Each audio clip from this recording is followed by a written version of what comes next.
Hey, friendo, Steve here. And Larson. And welcome back to Going In Raw Countout.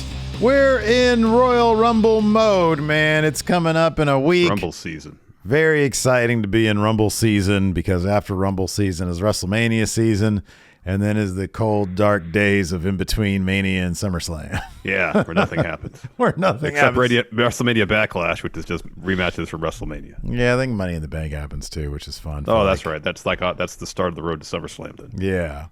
But anyways, we're talking about Royal Rumble because it is right around the corner. It's usually a pretty darn fun pay-per-view. And I'll be honest with you, when we decided to do this list, it was interesting going through and sort of looking at other years. And I'll be honest with you, WWE by and large has a pretty decent track record. I mean, they started in 88 or 88, I think. And most years, I feel like they've got it right. You know, pretty early on, they went with the back-to-back Hulk Hogan years. I thought that was a smart move. You know, Duggan winning, I think the first one, I think was a smart move. Yeah. The year Flair won, that was good. I mean, they could have had Sid win. I mean, that is actually really true. That should have been on here as an honorable mention. But you know, there were a bunch of years where it was like Cena, Orton. It was like it was just. Well, I would say Cena, Orton, Edge. Of late, last 10 years, for sure, there's been several instances where it seems like this person should have won Rumble, but instead this person wins Rumble. And so I guess the point of this list is to say those years where someone else should have won Rumble, these are the people who should have won Rumble instead of those other people. There's actually only one instance on our list that predates the year 1998. Okay, so there's two in the 90s, but then everything after that is like, it's 2011 and forward. 20, yeah, that's my point. Yeah, 2011 and forward, exactly, yeah. So again, in short, this is a list of 10 people who should have won the Royal Rumble, but they whatever reason didn't. But they didn't. Yeah, they didn't. Yeah. Actually, a couple of these we've got like multiple choices here, but let's go ahead. Let's go ahead and dive into it. Number 10, Charlotte or Bianca Belair in 2022. This is last year. Last year, yeah. As you'll see in this list, I guess we didn't think too kindly of the outcomes of both of last year's Rumbles, because we have alternate winners for both of them. In this instance, you had Charlotte walking into that year's Rumble as SmackDown Women's Champion, saying, I'm going to be the first champion to walk into the Rumble and then win it. And Charlotte has accomplished a lot in her career. I think they have her total championship reigns now back up to 14. It seems to be a fluid situation because sometimes they include NXT, sometimes they don't. Oh, it's exclusively dependent on who's running the show. Yes. Right now, Triple H is, if Vince decides to take back creative, guess what? She's going to go back to like whatever nebulous 12. number. Yeah, 12. Yeah. 12. And then also Bianca, if they want to easily motivate her to go after the Raw Women's title again, that Becky had, have her win the Rumble again, 2 years in a row. Instead, there were rumors in advance that Ronda Rousey was nearing a return to WWE, and they had her enter, I think, at 28, win the Rumble. And I don't know. I mean, I understand the excitement when Ronda was coming to WWE at first. She had that match at WrestleMania when it was her and Kurt Angle against Stephanie and Triple H. That was a lot of fun. Yeah. Oh, yeah. And then her first run that culminated in her and Becky and Charlotte main eventing WrestleMania 3 years ago. That run generated some excitement from the mainstream press, from mainstream audiences. Oh my God, that was 4 years ago now. Yeah. Wow, that's crazy. When she made her debut. Yeah. Debut match. And it seemed to, and she lost that match in the main event. And I don't know, she took her leave. She started a family and she came back, and it just didn't seem like her returning had the impact that WWE had really hoped it would. Yeah. And then she lost to Charlotte at WrestleMania just to win it at Backlash. I don't know. If they had done a thing where Charlotte wins the Rumble, that accolade to her resume. Yeah. And then like the SmackDown afterwards, she's like, "Oh, I'm the best. I've done this. I'm the greatest champion ever was." Ronda comes to SmackDown and challenges her there for WrestleMania. That's something different. Yeah. You know, when did Bianca end up getting the number one contendership? Does she have to go through a lot of hoops for that? I feel like she did. Boy, it's weird. I remember like years before that much better than I do 2022. Yeah, no, I like the idea of Bianca. You know, there's a great tradition. There's only a few people who have done like back-to-back, Rumble wins. Obviously, Austin's one of them. And to put Bianca in that category, that would have been my pick. I think that would have been really good. I mean, I know there is a criticism now, lol, Bianca wins. And I think some of that is warranted, given that she's been, she has feuded in the not too, in a fairly recent history with Damage Control. Yeah. But yeah, I think back-to-back Rumble winner for Bianca would have been a hell of a thing. And I love the idea of Charlotte being sort of the Okada, going into the Rumble, winning the entire thing, as champion or whatever. I thought that could have been really, really cool. They would have had a massive backlash because, the whole lol Charlotte wins thing was already on overdrive. But I think Bianca winning back-to-back Rumbles, I thought that'd be that's always a cool thing to add, especially if you're building somebody like Bianca, who clearly she's a big deal for WWE. And I think that would have been a great way to do it. And I agree with you about the Ronda stuff. Ronda's an interesting case where you can find a lot of good in or the fair share of good in her entire run in WWE. There's been times when she seems very into it. There's also times when she seems oddly just against the idea of portraying somebody that, isn't true to who she really is. And then fans start to not like it. And I don't know. She's got a weird thing about being a wrestler. She takes it personally, seemingly. Yeah. Yeah. So I don't know. Ronda's just a weird case of professional wrestler who feels like sometimes just doesn't get it or something. I don't know what her deal is. It's almost as if like thin skin. She likes professional wrestling. Yeah. It's been noted that she's been an avid fan for years. Sure. But I don't know. It's I don't know exactly how to describe it, but it's a situation where seemingly she enjoys it. Maybe she's into the idea of being in the industry, except the reality of being in the industry is probably different than the idea of it. Yeah. It reminds me a little bit of like her reaction to the 2022 Rumble reminds me a little bit, although it wasn't as vocal, of like when Batista came back. We're going to talk about that in 2014.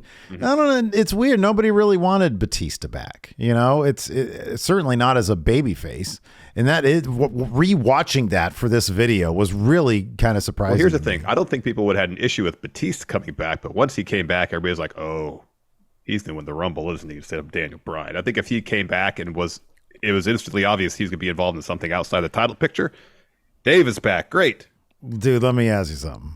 What? Did you watch this back? Did you watch the 2014? No, I haven't watched it back. I haven't watched it since it happened. This dude got no react. I was shocked. I was like, what? And then, dude, even when it came down to him and Roman Reigns, like, it's not like people were still chanting Daniel Bryan. I mean, there were some people doing yes, but they were firmly behind Roman. We'll get to that. We'll get to that in a second. We'll get to that later. But the fact that Batista's return landed as kind of a turd because nobody really seemed to want it. It's kind of the same way with Ronda. It's like, I don't know how many people really want it, but then they'll do stuff that's kind of okay with her. And then they'll do stuff that isn't okay with her. Like she'll get on the mic for too long. It's weird. Yeah. And there's instances where, you talked about earlier where there's a disconnect in terms of portraying the character of Ronda Rousey on WWE television and how the fans react to that character versus how Ronda Rousey person reacts to the fans' reactions. And that's why I mean, like she might like the idea of pro wrestling, but the reality of pro wrestling is as experienced by her. It might be different than what she had, kind of the idea of it she had. I don't know. Yeah, but no, I don't think that she needs a Rumble win. I don't even think that was I never thought that was a good idea. No. I like this next one though. Number 9. Luke Harper. This was 2017 when Randy Orton won, and the entire story surrounding the WWE title, which was a mid-card WrestleMania match of that year, was ended up being Bray Wyatt, Randy Orton, and what should have been Luke Harper. Harper. That should have been the match. It should have been the three of them. It should have been Luke Harper. It should have been Randy. It should have been Bray Wyatt because you had Orton getting close to Bray, and Luke Harper the whole time is like, don't trust Randy Orton. Don't trust Randy Orton. And it would have been great to see that story play out at WrestleMania for the title. There's so many options you could have had there in terms of the story you told in that match, rather than projecting shots of cockroaches on the ring. You know? Yeah. And you know that Bray Wyatt would have been firmly behind it. He probably asked for it, and I think Randy Orton would have been with it too. You know, dude, when I look at Luke Harper, when I look at John Huber, his real name, right? He is the one guy, and knowing full well that the Redeemer is there too, but this guy so completely and totally transcended what he was given in WWE as Brody Lee in AEW. Could you just imagine if they had used this story to springboard him? It's funny because I watched this back too, and he comes out, and number one, the Wyatt family theme back then was not the most, oh my gosh, you know, some themes just pop people. That didn't. And so the crowd was kind of tepid when he came out. He came out at like number 25. He shows up, and immediately everything focuses on him, Orton, and Wyatt. He lays out Wyatt, like Wyatt's trying to keep him and Orton away from each other. And Harper lays out Wyatt, and he gets him in position for his sister Abigail, and then he gets hit with an RKO. So the dynamic is there, and it's great. Yeah.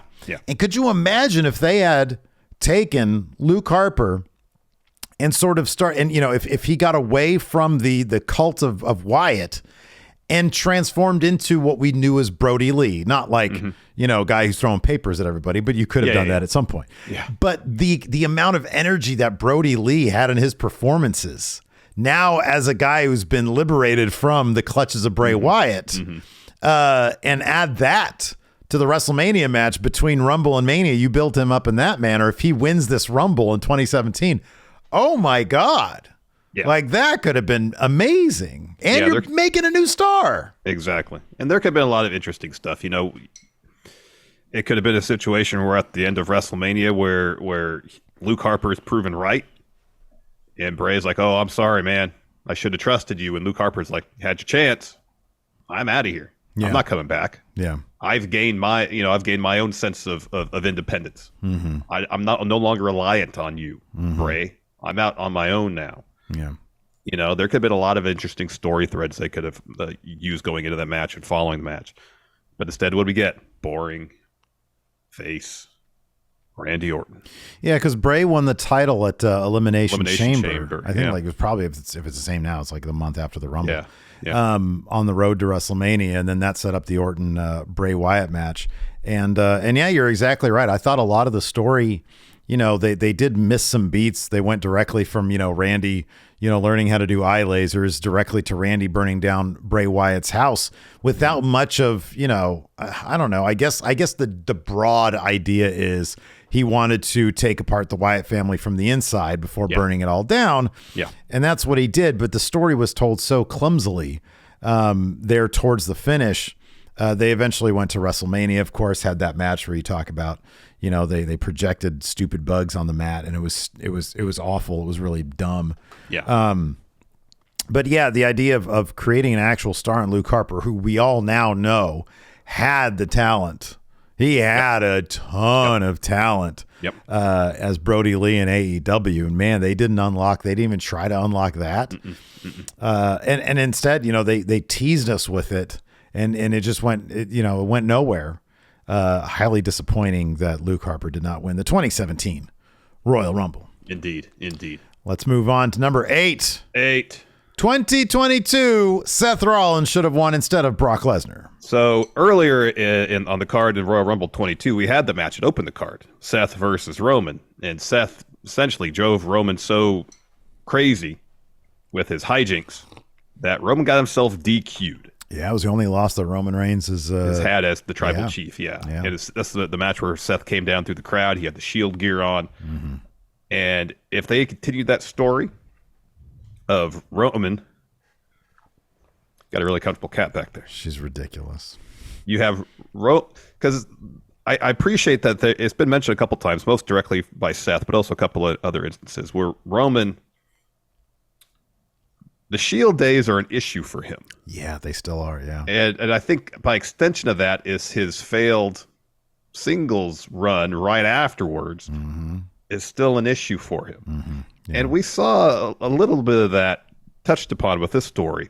There's a lot more there you could work with. Absolutely. Yeah. Seth showed up to that match wearing Shield gear. Yeah. He did the whole Shield entrance. Oh, that was so good. And you have Seth playing mind games.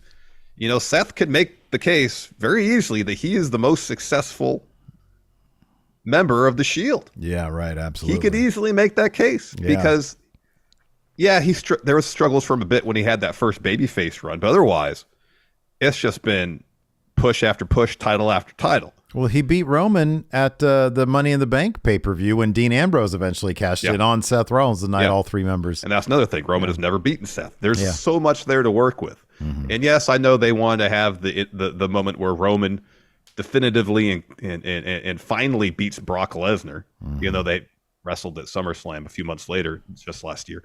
And also on top of that, like at WrestleMania, didn't he have to cheat to win? Like it was the title shot or Heyman or something like that. Yeah, I think he had to cheat. So it's not like So having Seth take on Roman main event at WrestleMania would have been cool. From a story perspective, have been way better than what we got with Brock. And it would have solved the issues of having the unified championship. You can make the case that the unified title has done wonders for Roman. It elevated him to a level that few people have ever achieved within WWE. From a booking perspective, it's created a lot of technicalities and a lot of issues that they're still trying to resolve. And at some point, they're going to have to split those titles up. Yeah. No, I'm down with the unified titles for now. And I do think there was something to be said for, because Mania is when we got Cowboy Brock, right? And then he did the thing with Lashley, won the title, and they went and unified it at they unified it at Mania, right? Yeah. Oh, that's a big stretch right there. And I think there was a lot to be said for that. I thought there was some good stuff there. But it would have been better had we not already seen Roman versus Brock in general a million times before. So to have Seth then come into the match after having beat Roman technically would have been perfect storytelling. I mean, a lot of these, I'll be honest with you, a lot of these entries that we have in this list are WWE, and Brock Roman is the perfect, example of this. It's just, you got to roll with who you got, who's young now, We're going to talk about, that's also the truth in the 2016 Rumble when Triple H won the title, when that was on the line there in the Rumble. We'll talk about that here in a moment. But yeah, the idea that you have to go back to Brock as opposed to Seth Rollins, who was doing really, really great work. And that you got to be able to main event a WrestleMania with Seth versus Roman. Like that's why wouldn't you want to do that? I know. But Vince always has to go back to Brock Lesnar. I know, especially at that juncture where they couldn't do the Shield triple threat. Yeah, right. Yeah, this is the closest we're going to get. So yeah. Let's move on from there and go to the year 2020, number 7. Shayna Baszler, who was actually, I think, the favorite going in from the betting odds. Yeah, it was her and Charlotte were the final two that year. Yeah, and then they ended up being the final two in the Rumble. And man, I watched this one back. The crowd, a couple times, Shayna, they wanted to see her beat Charlotte in the Rumble. Shayna Baszler is probably one of the wrestlers, if we did a list, maybe we've done it before, wrestlers who are hurt most by pandemic. Shayna's got to be on that list, from a storyline perspective. Yeah. Shayna's got to be on that list. She had such a weird and awesome debut on main roster where she pulled a vampire on Becky Lynch and took a chunk out of her. Yeah, bitter. Blood started. Yeah. Everything. She was hot for a second. She had that really good run in the Elimination Chamber after this. Yeah. But the Rumble itself, man, it came down to it, and it seemed, this would be perfect. And then, Charlotte wins. And in a really ridiculous way, too. Like, Shayna had her on the ropes. She was on the apron. She tried to kick her off. At one point, she had her feet, and Charlotte had her hands on the ropes. All Shayna really had to do was, launch her that way. Yeah. But Charlotte was able to get out of that. And then she hooked her head by the legs and flipped her over. Yep. It didn't really make a lick of sense. But yeah. And it's you want to build new stars or don't you? You got to, sometimes you just got to you got to roll with it. And Vince McMahon, more often than not, just reverted to what he knew was safe. Yep. And it made the product more boring. Yeah. Yeah. No, I can't argue with any of that. Yeah, he far too often would just go back to what he thought he could count on and was going to deliver, rather than rolling the dice on a new performer, try to build new stars. And then when he decided to try to build new stars, it was in such a haphazard manner that it very rarely worked. Yeah. I mean, Bianca in a lot of ways is an outlier in that regard. That her kind of build towards the top was actually pretty well executed. Oh yeah, absolutely. Yeah. No, that's totally true. I mean, you contrast that with like Roman, where his build to main event status was just, there was this misstep after misstep and fumble after fumble, and by the time we get to his match in 2014, that's supposed to be, or sorry, 2015, that's supposed to be his coronation. Like the crowd just dumps all over him. Yeah, we'll get to that in a bit, but yeah, a lot of Roman Reigns' stories told in this list here. So, let's move on here to number 6. 1994, baby. We're talking Bret Hart. So, of course, Bret Hart and Lex Luger co-won this match, this Royal Rumble match. I believe their feet hit at the same time, right? Isn't that what happened? Yeah, that was the idea, yeah. That was the idea. They totally, I'm pretty sure they finagled it a little bit. They finessed the result. I mean, to the naked eye, it was probably close enough. As at this juncture, it seemed pretty clear that WWE, didn't have a whole lot of interest in pushing Lex Luger as the next guy, guy. Yeah. And so maybe it was a mere formality to kind of close that book, to bring that story full circle of Luger being the one to body slam Yokozuna on the deck of that aircraft carrier, for then Yokozuna to beat him here at WrestleMania early in the card. Yeah. But I mean, imagine this if the story for Bret was he wins the Rumble, he still has to face Owen early on, and then a fresh Yokozuna in the main event. Yeah. Right. Yeah. Yeah. Like you're stacking the odds for the guy that you want to be the guy, seemingly at this point. But I don't know. It very rarely, I can't even think of an instance where someone there's been 2 winners for Rumble, and I was like, yes, that's satisfying, Yeah, the Rumble shouldn't be like a to be continued moment. That's really good. Then how are you going to figure it out? Oh, Yokozuna's got to wrestle 2 matches in one night. And it's funny too. How is that fair for the champion? I know, exactly. It's horrible. And on top of that, the silly thing is that Bret had to wrestle twice because he had Owen. I guess Luger didn't. No, I guess if Luger would have won that one, he would have had to face Bret then. Yeah. Okay, that's the idea. But the funny thing about the Bret Yokozuna match at WrestleMania 2 is that it's not like Bret actually beat him. Yokozuna missed a spot and then Bret just pinned him. Yeah. And that's the finish of that, and that's how he won. Yeah. So I don't know why. Yeah, like you said, maybe Vince was just a completist at the time and wanted to finish the Lex Luger story, I guess. From narcissist to the guy who almost beat Yokozuna. Yeah. The guy who actually did beat Yokozuna by countout. Well, he did by countout. Yeah. That was at the previous SummerSlam, right? Yeah. But no, he wasn't the guy. Bret was the guy. So yeah, you go all in on your guy. Yeah. I do wonder if at the time, maybe, because we just talked about Vince not wanting to roll the dice and go with a safe move. I mean, do you think this was a case, and maybe this has been spoken about, but do you think this is a case of Vince not completely knowing which, like the lesser of 2 tepids? Like, I like Bret, I like Lex. I don't know which guy that I'm less underwhelmed by. You know what I mean? I'll go back to the Luger A&E biography where they were talking about the Lex Express tour over the summer after he body slammed Yokozuna. And Pritchard talks about this, and Lex talks about it, the burnout associated with being on the road for, I think Lex said, like 3 months straight. I don't remember exactly the amount of time, but he was on the road in that bus every day, doing appearances, autograph signings all over the country. And there's a quote from Pritchard in there where, and I'm going to paraphrase, I don't remember the exact phrasing, where he sees Luger get burnt out and get frustrated that he's got no time off. He can't see his family. And Pritchard more or less said, yeah, at that point, I knew he wasn't the guy. So it seems like the summer of 93, they had, I mean, if Pritchard is to be believed, they had a good sense that they weren't going to go all in on Lex Luger. Let me ask this now.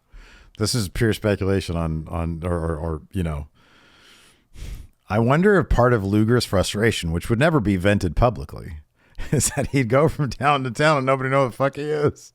Because, I mean, all the B-roll, there was huge crowds, so I don't know. Oh, really? Because I didn't see the documentary. Yeah. Really? Yeah. I wonder if they just took like the best crowds and then and those were, it was like 4 or 5 like really good crowds because maybe the WWE was in town when he was doing that. Yeah. But then when it was just him out there going to malls, he'd show up at like a GameStop or whatever, a Radio Shack. Like 5 people out there, yeah. Yeah. He's like, this is humiliating. It's a Lex Express, people driving by. Fuck you, So anyways, I don't know. Getting back to this though. Yeah, man, Bret's your guy. You go with Bret. And Bret always, I mean, that's his time in WWE up to that point anyways. Like, a couple of years later between him and Shawn, it was clear that Bret was the guy. Or Shawn was the guy, but they were both the guys. At this point, it seemed like Vince really didn't want to make Bret the guy, but he had no other choice because he's like, who else is there going to be? Yeah, no other decent option. I know, yeah. Yeah. Until Diesel came around. All right. Yeah, exactly. Yeah, until Bob Backlund came around. Anyways, let's go ahead and move on to number 5.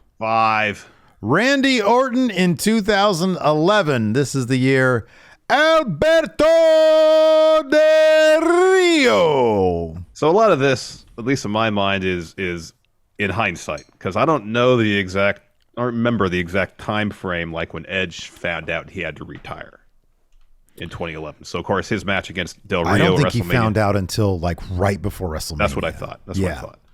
So this is all assuming in a universe where there was any sort of hint that Edge had to wrap up his career at this point to tell, like a more satisfying story till the end. And that's why I thought Randy Orton, a former rival, a former tag team partner, bring their story full circle in Edge's last match. Yeah. That would have been awesome. No, I agree. This is one entry that would have required the benefit of hindsight because Vince was trying to do something with Alberto Del Rio. Yes. They rented really fancy cars for him to drive very slowly to the ramp. And for Edge and Christian to destroy after their Mania match. Right. You had he had his own ring announcer.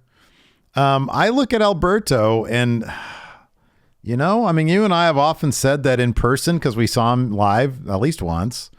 Alberto seems like a very charismatic guy. And I don't know that Vince could have known that Alberto would have, and I'll say this diplomatically, would have ended up having so much baggage.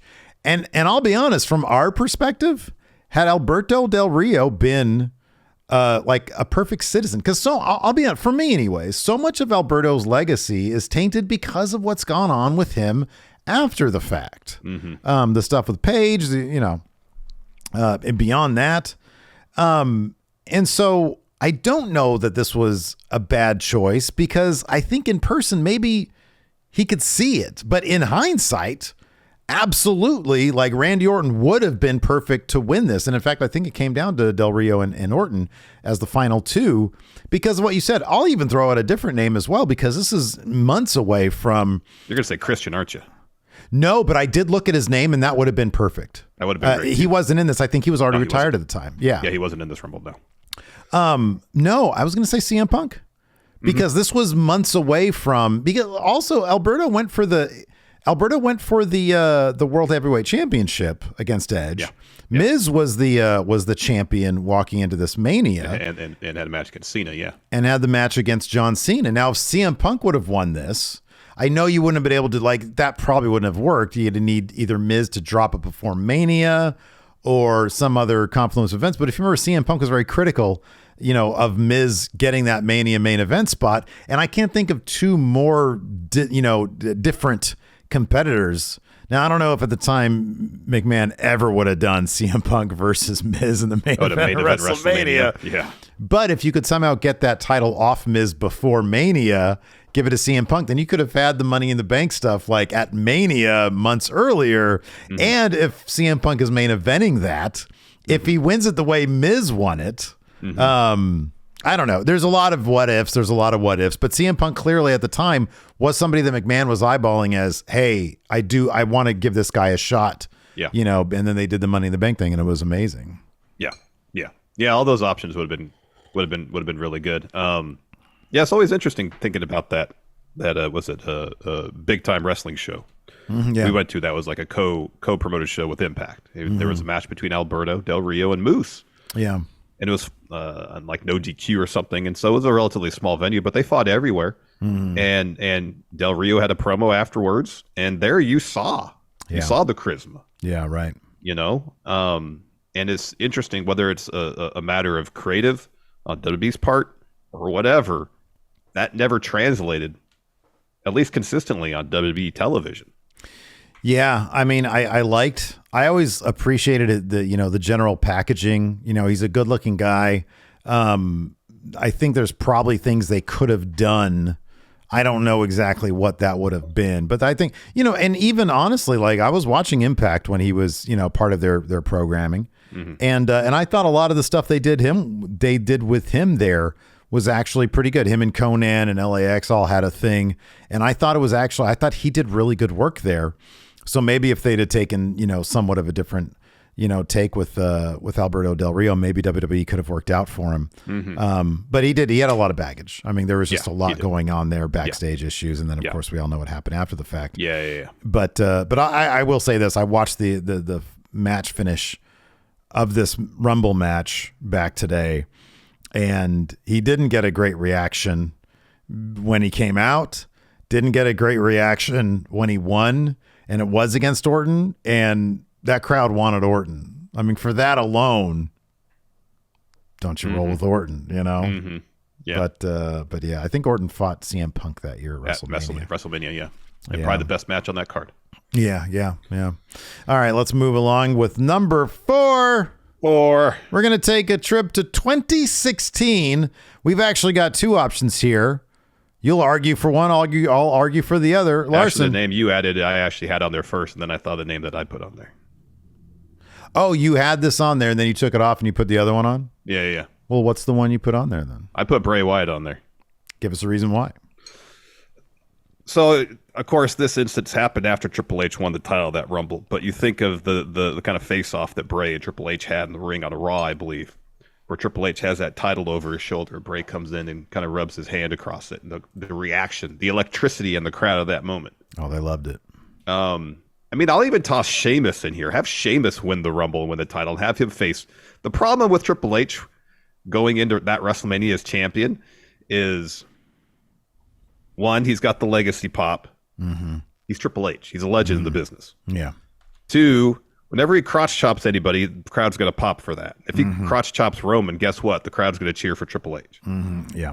I understand the idea of having someone in the ring opposite Roman that odds are they won't cheer for that person in lieu of cheering for Roman. But then Triple H, whether it was he was trying to get Roman to step up to the plate, up his game, or whatever, he wasn't necessarily doing enough, I feel like, to get the boos. No, he wasn't. Quite the opposite. Yes. So if that's the case, and you could have went with Sheamus again, because at that point, who's going to cheer for Sheamus? Sheamus is great now. I love his work now. But in 2016, it was literally like, nobody. Who's going to cheer for Sheamus? Nobody. Yeah. So if you're not going to go with Sheamus, and in hindsight, of course, Triple H thing didn't work out, tell some compelling stories. Yeah. And that's where, in my mind, both the name you have here and Bray Wyatt come into play, because Bray and the Shield had history. Yeah. That's history he can mine. Yeah. You know, and we had that moment. I think in 2016, that was probably when Bray was maybe at his most popular. I was going to say that too. Yeah, I think that was peak Bray Wyatt. Yeah. And even if people are going to cheer Bray, at least you have 2 young stars going to the main event of WrestleMania. Yeah. That maybe the crowd can both get behind to some degree. You find an interesting story you can tell there, And regardless who wins, I don't feel like you can go wrong so long as the story going into it is interesting and the outcome is satisfying. Yeah, it's honestly like Bray, he had a Jake Roberts vibe back then. And I think Jake Roberts probably should have main evented WrestleMania against like Hulk Hogan or something. I thought that would have been really cool. I think you're right. I think you go young and evidently the name you put first and the name that I think should be the one there is Dean Ambrose. It came down to him, and because we just talked about it with Seth Rollins and Brock Lesnar, and the point I was making there was the reason why they went with Triple H is simple, because it's Triple H, and they want that big name to be part of the main event of WrestleMania. Well, they also want a huge torch name passing. Yes, exactly. Thank you. I big torch passing moment. Yes, with Roman Reigns. So you do that, and I just don't. I think you don't do that. I think you focus on your guys now. You have the Shield. Rollins was injured at the time, so you do Rollins, Dean Ambrose. Then you have Dean Ambrose. Triple H threw Roman Reigns out, and it was left down to him and Dean. And then Triple H ends up throwing Dean out. Man, you have Dean eliminate Triple H. Dean's champion. Crowd goes nuts, and then you let the crowd decide at WrestleMania, or I don't know, Roman goes heel on Dean Ambrose and Roman heel. I don't know. I don't know what you do. I mean, is the point there that they needed a bad guy against Roman Reigns in the main event at WrestleMania? It's got to be that, right? Yeah, because anybody else they thought would probably get more cheers than Roman would. Yeah. And you can't, I'm sorry, but like trying to manufacture, that's why that's the number one reason why the Roman Reigns experiment failed, because it was so transparent. It was so see-through what they were trying to do. You can't manufacture that kind of shit. If the crowd's going to boo them, they're going to boo them, roll with it. Yep. Because then if you turn him heel, and he's successful as a bad guy, they'll want to cheer him again. He's the tribal chief. If you have faith in the guy, then have faith in the guy. And it's bizarre to me that Vince McMahon never ever figured that out. Yep. But yeah, no, I don't know. You just roll with Dean Ambrose. Instead that year we got a tepid, we had in between these pay-per-views, we had that terrific Triple H versus Dean Ambrose match at Roadblock. Yeah, that was a really good match. That's probably Dean's best match in WWE. Yeah. That was great. And then of course we got Dean versus Brock at that WrestleMania, which was a big turd. And that was awful.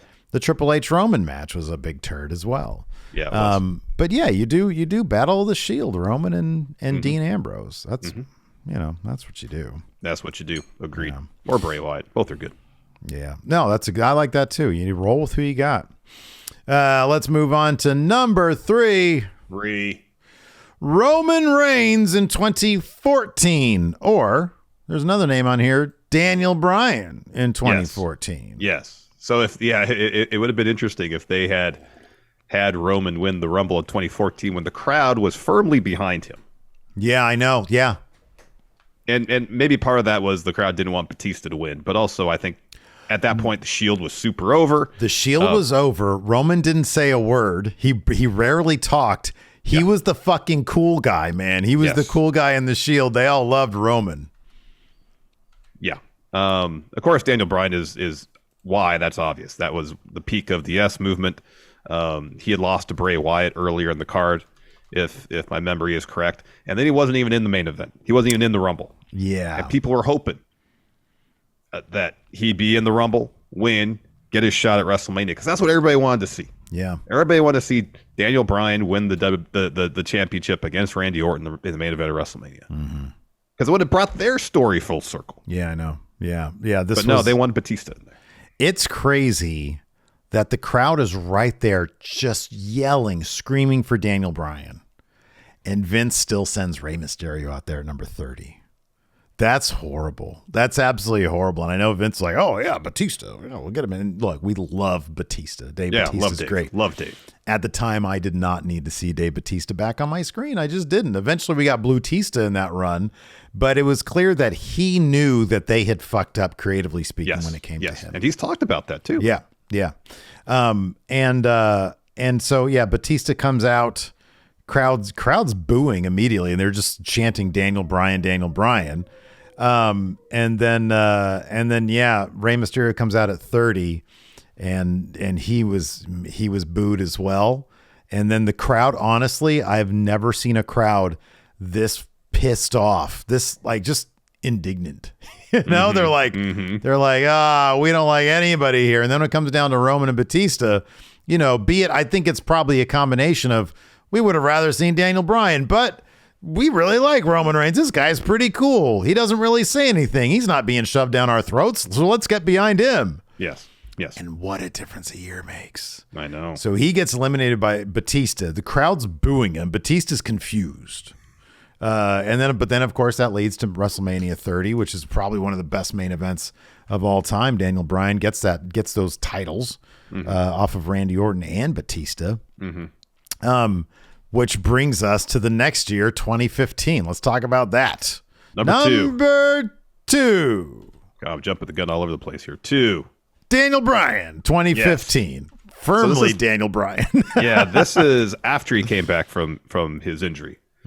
His neck injury, I believe. Yeah. Right. Where this year he was in the Rumble. He entered at 10, I believe. Is that he entered here? Midway? 10. Yeah. It was pretty... 10. And he was in the match for all of 10 minutes. Yeah. And then, of course, this Rumble is famous. And once he gets eliminated, the crowd... By Bray Wyatt. Yeah, the crowd really starts chanting just Daniel Bryan over and over again.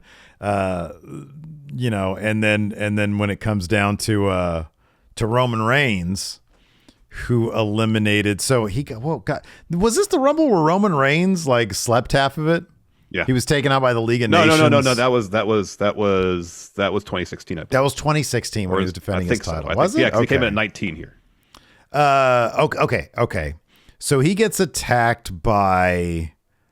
God, was it the League of Nations? I forget who it was, but that's the other one. That's one where he was champion walking into The Rock makes the save on whoever attacks Roman Reigns. I just watched it. And I forget already. Yeah. So The Rock makes the save.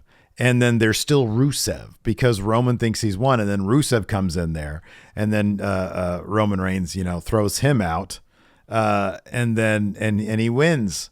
And The Rock comes in. He's like, hey, good job. And he raises his hand. He's like, what is that noise? Do you hear that? That's weird. Those are boos. What? But I'm in here. The Rock's in here. And then Roman's like, no, they're for me. They're for me. And it was like for the first time in a decade, The Rock hears boos. Yeah, right. He was like, what? So the final four was Rusev, Roman, Kane, and Big Show. Kane and Big Show. Yeah, I think they were eliminated and they came back in or something. Yes, that's exactly what happened. Yeah. And then Rock makes the save. And then Roman wins and he's so confused and it's actually a really sad moment. It is really sad. They're in Philadelphia and Philadelphia has got no patience for stuff that doesn't please them. So no quarter in Philadelphia. No quarter. I mean, this is a sports town that threw batteries at Santa Claus. Right. Yeah. So yeah, if what is in front of them they don't like, they're gonna let you know. Honestly, RVD should have won this Rumble. That'd be great. They'd love that. Boing. Walk. But yeah, no, it's a classic image, and it is like we said earlier, it's amazing what a difference a year makes because after, the last Rumble when everybody's like, yeah, Roman Reigns. And then Vince started on the Roman Reigns experiment after Seth betrayed the Shield and Roman just seemed like kind of lost, during a lot of the more intriguing aspects of that stuff. He just sort of faded into the background. And then, this happens and people are like, no. Yep. Don't want it. Speaking of stuff we don't want, let's talk about number one here. Number one. No chance. 1999 when Vince McMahon wins the Royal Rumble. So Larson, it's just once a year. Once a year, you have an opportunity to really either create a new star or tell an intriguing story. And I know Vince thought he was doing the second one because I'm not going to play devil's advocate here, but if the idea is Vince was the biggest bad guy they have, then I can kind of understand why he'd think. Well, here's a major problem, though, Steve. Yeah. despite the fact that he's had a few matches, Vince is not a wrestler. He is not a wrestler. He's not a wrestler. Yeah. And I know he had help to win this match. Don't care. You're right. And whether it be Steve Austin that should have won this match because The Rock was champion. It should have been Stone Cold. It should have been Stone Cold. Or if Vince wanted a proxy, he had plenty of them. He had done that a million times. The Rock was his proxy during the corporate Rock years, or the corporate story with Rock, being the corporate champion. That's what it was. But you had Mankind, whatever, Yeah. I mean, of course, The Rock and Mankind, right before the Rumble in '99, had that pretty well-known I Quit match. Horrific, yeah. Yeah, it was pretty bad. So walking into the Rumble, The Rock was champion. Yeah. But you look at the lineup here, you could probably find at least 5 people that could have been Vince's proxy, including Dan Severn. Yes. And here's the thing, the fact that McMahon, because I'm trying to remember now how McMahon ended up being, because it ended up being Stone Cold versus The Rock at WrestleMania 15. And The Rock went in as champion, right? And Steve Austin won it from him. Yeah. And so, I mean, there's, some amount of convoluted mess as to how Steve Austin got that spot at WrestleMania. But that itself was just sort of lame as well. It's like, well, no, the winner's supposed to go to WrestleMania.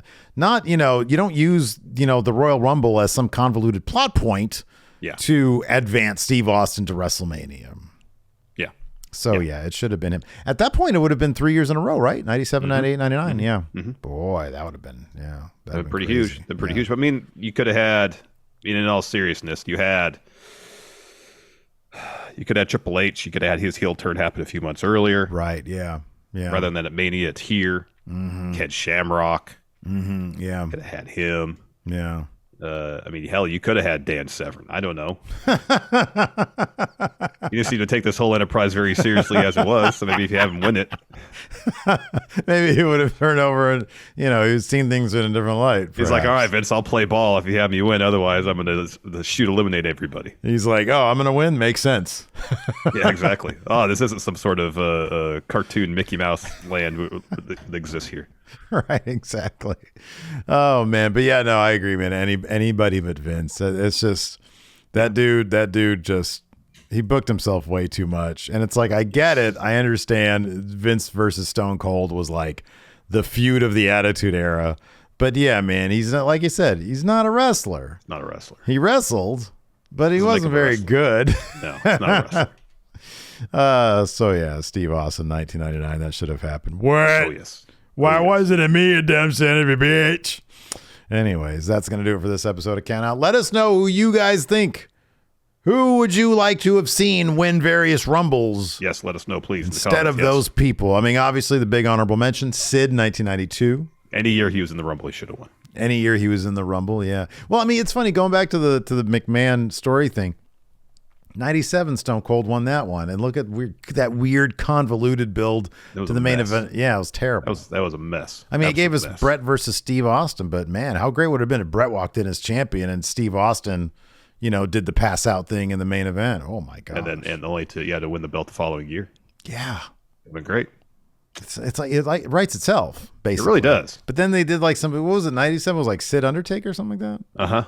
That's weird. Or Sid maybe crapped his pants. We don't know. Never confirmed. Yeah. Next episode of Countout. Did Sid crap his pants? There we go. Anyways, thanks everybody for tuning in. We appreciate it. We'll actually do, we can just on top of your head.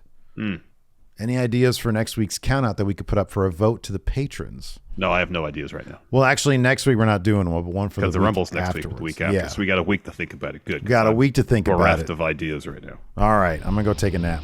So, thanks everybody for tuning in. If you want to vote on the next episode of Countout, go to patreon.com/Stephen Larson, or if you're watching us on YouTube, hit that join button, become a YouTube channel member, and we will get the poll up probably in a week, and then you can vote on it then. Yes. Thanks for watching, everybody. Till next time, we'll talk to you later. Goodbye.